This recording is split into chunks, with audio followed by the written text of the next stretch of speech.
言一則，鍾桂蘭。孔雀跟皇恩比本領，孔雀抬起頭，驕傲地說：我的華麗羽毛，人人艷羨。皇恩也昂首自誇道：我的婉轉歌聲，繞梁山日。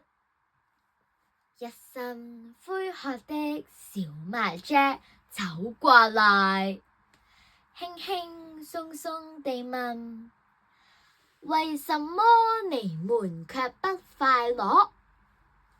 是擔心漂亮的羽毛會脫落，還是憂慮甜美的嗓子會變沙啞？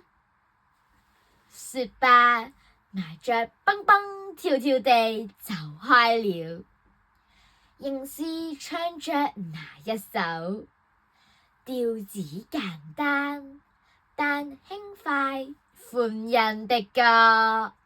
走走走走走走走走走走走走。